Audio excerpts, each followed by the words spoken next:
Hello everyone. और आप सब कैसे हैं? I hope very well done to you all of you. And आपका मेरे ज़िंदगी के सफ़र में एक नए ब्लॉग में और एक नए रेसिपी के साथ हाजिर हुई हूँ और आई होप करती हूँ कि ये पसंद आएगा।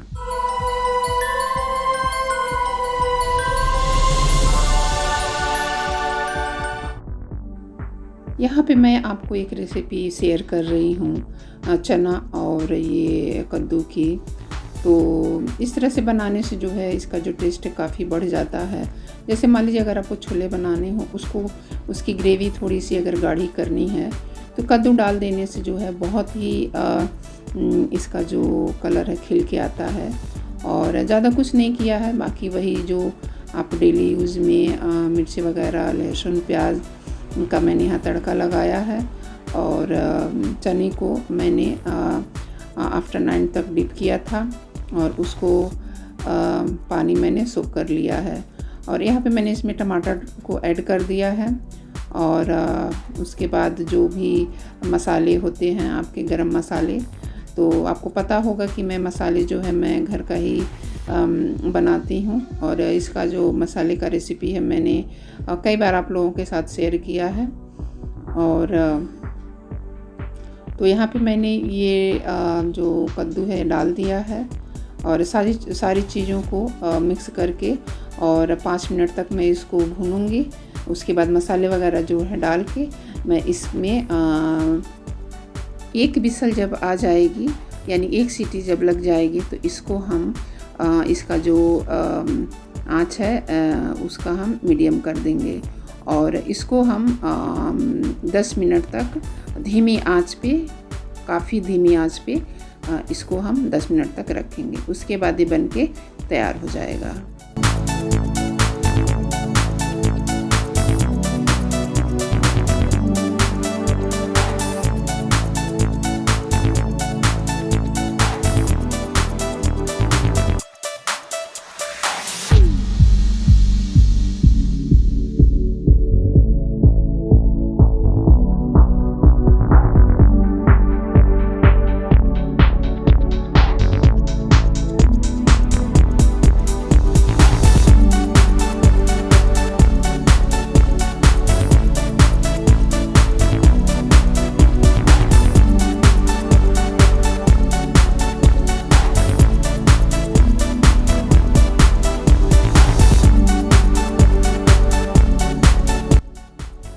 जब तक मेरी सब्ज़ी बन रही थी तब तक मैंने सारे वर्क जो किचन के होते हैं मैंने डन कर दिया है। जो भी छोटे मोटे बर्तन वगैरह थे मैंने सारे क्लीन किए हैं।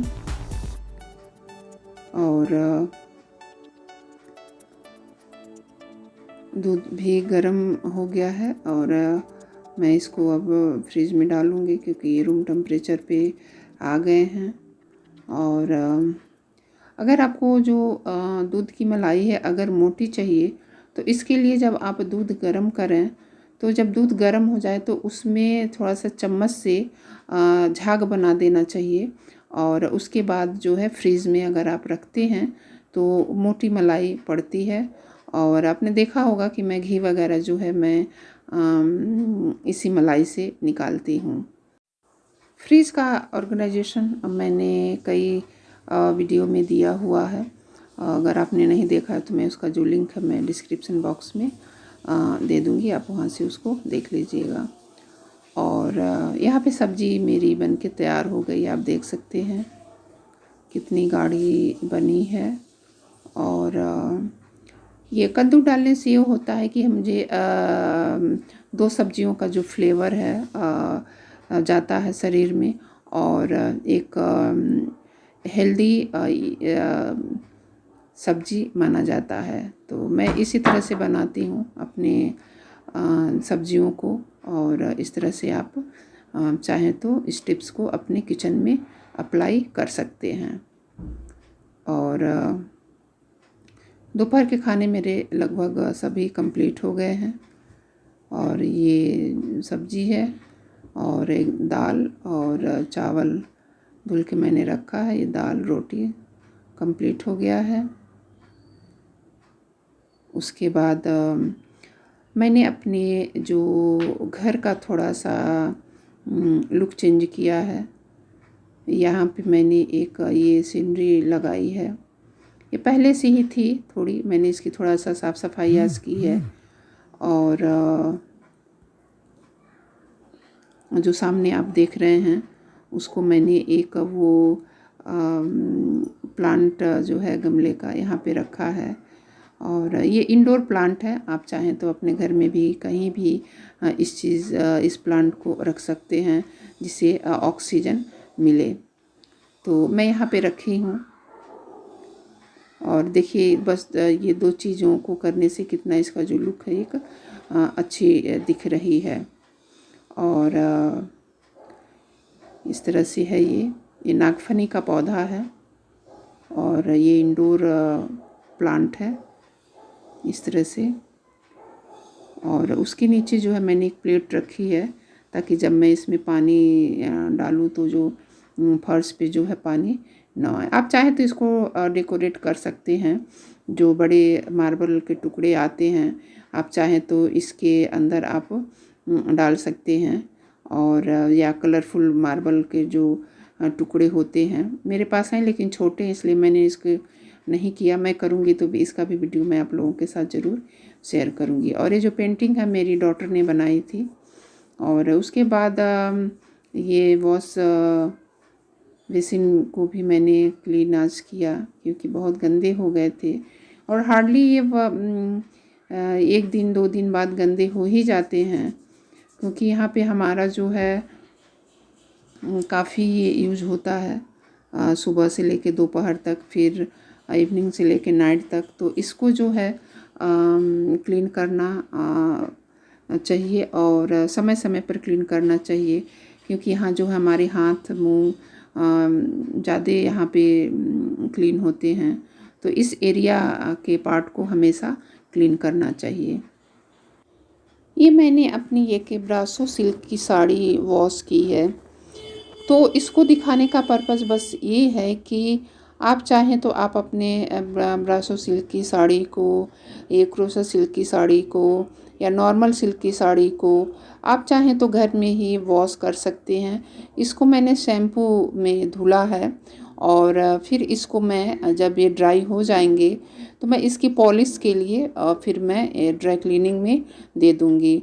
तो ड्राई क्लीनिंग का जो है बस 30 से 35 रुपये लगते हैं क्योंकि बस पॉलिश होती है। तो आप चाहें तो इस तरह से इसकी टिप्स अपना सकते हैं। और मैं अपने ब्लॉग में सारी ये सब चीज़ें बताती रहती हूँ कि ताकि जो भी चीज़ें हैं आप अपने घर को अच्छे से मैनेज करें। तो ये कपड़े का जो मैंने दिखाने का पर्पज़ बस यही है कि आप अपने पैसे की बचत कर सकते हैं और अपने जो साड़ी है उसको मेंटेन करके हमेशा ऑर्गेनाइज कर सकते हैं। तो इसी शैम्पू से मैंने हेड एंड शोल्डर शैम्पू से धुला है। आप चाहें तो किसी भी शैम्पू से धुल सकते हैं जो आपके पास अवेलेबल हो, तो उसी शैम्पू से आप ये जो धुल सकते हैं। लेकिन हाँ, जो प्योर सिल्क की साड़ी है उसको आप नहीं धुल सकते, लेकिन अदर जो सिल्क की साड़ियाँ होती हैं आप उसको धुल सकते हैं, अपने पैसे की बचत कर सकती हैं।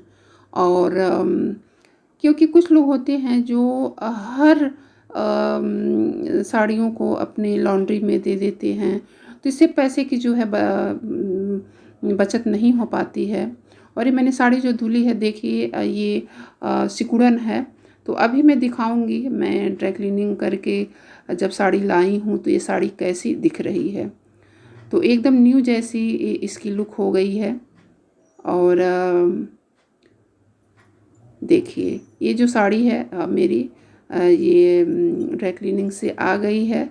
बस मैंने पॉलिश करवाया है, इसको ड्राई क्लीनिंग नहीं करवाया है। तो देखिए बस पॉलिश के 35 रुपये इस पे लगे हुए हैं और साड़ी जो है एकदम न्यू जैसी हो गई है और बाकी जो पैसे हैं मेरे पैसे की बचत हो गई है। तो इस टिप्स को आप भी अपने साड़ी वगैरह जब भी ड्राई क्लीनिंग के लिए जाएं तो आप बचत कर सकती हैं। ध्यान रखना है सिर्फ प्योर सिल्क की साड़ी घर पे नहीं वॉश करनी है, बाकी अदर साड़ियाँ जो सिल्क की होती हैं उसको आप धुल सकती हैं। और ना इसका कलर गिरा जब मैंने धुला तो। हाँ, लेकिन ये भी ध्यान देना है कि जब साड़ी आप घर पे शैम्पू से धुलें तो उसको ज़्यादा देर तक डिप करके छोड़ना नहीं है।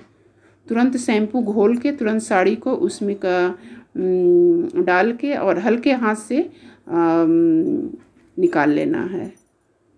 तो आप खुद ही देख सकते हैं, कोई प्रूफ की ज़रूरत नहीं है और इस तरह से आप अपनी साड़ी को मेंटेन कर सकते हैं।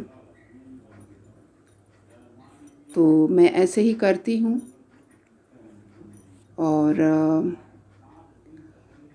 इसके बाद जो है मैंने शावर वगैरह लेके मैं आ गई हूँ और लंच वगैरह मेरा हो गया है। इसके बाद मैं अपने वीडियो की एडिटिंग करूँगी और आपके जो कमेंट आए रहते हैं उन कमेंट का मैं जवाब दूँगी।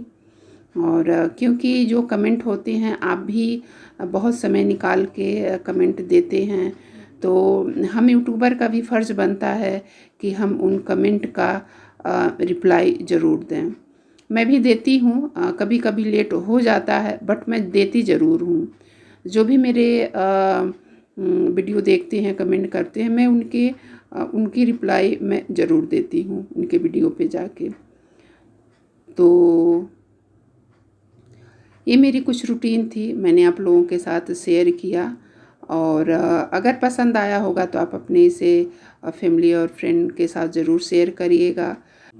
मेरा वीडियो बनाने का पर्पज़ यही होता है कि जो हाउसवाइफ हैं उनको थोड़ा सा मोटिव अपनी लाइफ लगेगी और अपनी जो ज़िंदगी को है थोड़ा सा आसान बना सकती हैं। तो चलिए फ्रेंड्स, अगले ब्लॉग और नए रेसिपी या किसी नए टॉपिक पे बात करती हूँ। Bye bye and take.